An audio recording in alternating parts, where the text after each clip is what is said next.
ಉತ್ತರ ಕನ್ನಡ ಲೋಕಸಭಾ ಕ್ಷೇತ್ರಕ್ಕೆ ಬಿಜೆಪಿ ತನ್ನ ಅಭ್ಯರ್ಥಿಯನ್ನು ಘೋಷಣೆ ಮಾಡಿದೆ. ವಿಶ್ವೇಶ್ವರ ಹೆಗಡೆ ಕಾಗೇರಿ ಅವರು ಕೊನೆಗೂ ಅಭ್ಯರ್ಥಿಯಾಗಿ ಘೋಷಣೆ ಆಗಿದ್ದಾರೆ. ಈಗ ನಮ್ಮ ಜೊತೆಗಿದ್ದಾರೆ, ಮಾತಾಡ್ಸೋಣ. ಸರ್, ಮೊದಲಿಗೆ ನಿಮಗೆ ಅಭಿನಂದನೆಗಳು. ಬಹಳಷ್ಟು ಚರ್ಚೆ ಆಗಿತ್ತು ರಾಜ್ಯದಲ್ಲಿ ಉತ್ತರ ಕನ್ನಡ ಲೋಕಸಭಾ ಕ್ಷೇತ್ರಕ್ಕೆ ಟಿಕೆಟ್ ಯಾರಿಗೆ ಕೊಡ್ತಾರೆ ಅನ್ನೋದು ಬಹಳ ಚರ್ಚೆ ಆಗಿತ್ತು. ಕೊನೆಗೆ ನಿಮ್ಗೆ ಸಿಕ್ಕಿದೆ, ಏನು ಹೇಳ್ತೀರಾ ಸರ್? ನಮ್ಮ ರಾಷ್ಟ್ರೀಯ ಅಧ್ಯಕ್ಷರಾದಂಥ ಶ್ರೀಯುತ JP ನಡ್ಡಾಜಿಯವರು, ಪ್ರಧಾನಮಂತ್ರಿಗಳಾದಂಥ ಶ್ರೀಯುತ ನರೇಂದ್ರ ಮೋದಿಜಿಯವ್ರನ್ನ ಒಳಗೊಂಡಂತೆ ಅಮಿತ್ ಶಾ ಅವರು, ಯಡಿಯೂರಪ್ಪನವ್ರನ್ನ ಒಳಗೊಂಡಂತೆ ರಾಜ್ಯದ ಅಧ್ಯಕ್ಷರಾದಂಥ ವಿಜಯೇಂದ್ರ ಅವ್ರನ್ನ ಒಳಗೊಂಡಂತೆ ದೇಶದ ವರಿಷ್ಠರು ನನಗೆ ಈ ಅವಕಾಶವನ್ನು ಕಲ್ಪಿಸಿಕೊಟ್ಟಿದ್ದಾರೆ. ನಾನು ಅವರೆಲ್ಲರಿಗೆ ಧನ್ಯವಾದ, ಕೃತಜ್ಞತೆಯನ್ನು ನಾನು ಸಲ್ಲಿಸ್ತೇನೆ.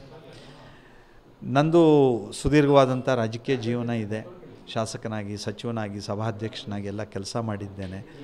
ಇದರ ಅನುಭವದ ಹಿನ್ನೆಲೆಯಲ್ಲಿ ನಮ್ಮ ಪಕ್ಷದ ತತ್ವ ಸಿದ್ಧಾಂತವನ್ನು ಜನತೆಗೆ ತಲುಪಿಸೋದಕ್ಕೆ ಬೇಕಾದಂತಹ ಒಂದು ಪ್ರಯತ್ನವನ್ನು ನಾನು ಮಾಡ್ತೇನೆ. ಇನ್ನಷ್ಟು ಹೆಚ್ಚು ವಿಶ್ವಾಸ ಗಳಿಸ್ಕೊಳ್ಳೋದಕ್ಕೆ ಪ್ರಯತ್ನವನ್ನು ಮಾಡ್ತೇನೆ ಮತ್ತು ಅದಕ್ಕೆ ಒಂದು ಸೂಕ್ತವಾದಂಥ ಒಂದು ಕಾಲ ಈಗ ಕೂಡಿ ಬಂದಿದೆ. ಯಾಕೆಂದರೆ ನಿಮ್ಮ ಉಬ್ಬಿದ ರಕ್ತನಾಳಗಳ ಸಮಸ್ಯೆಗೆ ಎವಿಸ್ ಆಸ್ಪತ್ರೆಯಲ್ಲಿ ಕೇವಲ 30 ನಿಮಿಷದ ಲೇಸರ್ ಚಿಕಿತ್ಸೆಯೊಂದಿಗೆ ಮುಕ್ತಿ ಹೊಂದಬಹುದು. ಹೆಚ್ಚಿನ ವಿವರಗಳಿಗಾಗಿ ಸಂಪರ್ಕಿಸಿ 8038370000. ಪ್ರಧಾನಿ ನರೇಂದ್ರ ಮೋದಿಜಿಯವರು ಮಾಡಿರುವಂತಹ ಅದ್ಭುತವಾದಂತಹ ಸಾಧನೆಗಳೇನಿದೆ ಅದು ಸಾಮಾನ್ಯ ಜನರಿಗೂ ಸಹ ತಲುಪಿದೆ.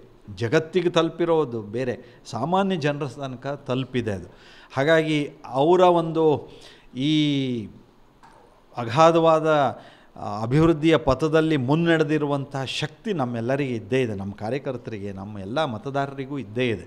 ಹಾಗಾಗಿ ಭವಿಷ್ಯದಲ್ಲಿ ನಮ್ಮ ಕ್ಷೇತ್ರವನ್ನು ಮತ್ತು ದೇಶವನ್ನು ಮುನ್ನಡೆಸೋದಕ್ಕೆ ನಮ್ಮ ಪಕ್ಷದ ವರಿಷ್ಠರು, ಕೇಂದ್ರ ಸರ್ಕಾರದಲ್ಲಿ ಪ್ರಧಾನಿಯವರು ನರೇಂದ್ರ ಮೋದಿಜಿಯವರು ಏನೆಲ್ಲ ಒಂದು ಹೆಜ್ಜೆಯ ಕ್ರಮಗಳನ್ನು ತೆಗೆದುಕೊಳ್ತಾರೋ ಅದರ ಜೊತೆಗೆ ನಾನು ಒಂದಾಗಿರುವಂಥ ಸೌಭಾಗ್ಯ ನನಗೆ ಸಿಗ್ತಾ ಇದೆ ಅನ್ನೋ ಸಂತೋಷ ಇದೆ.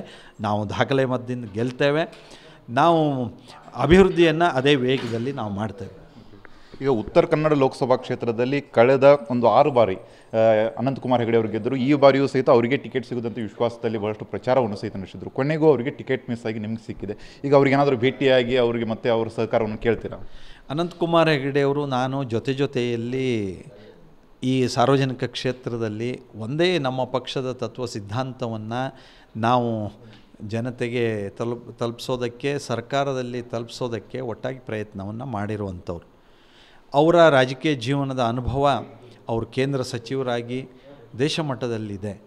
ಹಾಗಾಗಿ ನಾನು ನಿಶ್ಚಿತವಾಗಿ ಅವರನ್ನು ಭೇಟಿ ಮಾಡ್ತೇನೆ ಮತ್ತು ಅವರ ಜೊತೆಯಲ್ಲಿ ಚರ್ಚಿಸಿ ಮುಂದಿನ ಚುನಾವಣೆಯನ್ನು ಎದುರಿಸೋದರ ಜೊತೆಯಲ್ಲಿ ಮುಂದಿನ ಅಭಿವೃದ್ಧಿಯಲ್ಲಿಯೂ ನಾವು ಹೇಗೆ ಒಟ್ಟಾಗಿ ಮುಂದೆ ಹೋಗಬೇಕು ಅನ್ನೋದನ್ನು ನಾನು ಅವ್ರ ಜೊತೆ ಸಮಾಲೋಚಿಸ್ತೀನಿ. ಒಟ್ಟಾಗಿ ಒಂದಾಗಿ ನಾವು ಕೆಲಸವನ್ನು ನಾವು ಮಾಡ್ತೇವೆ.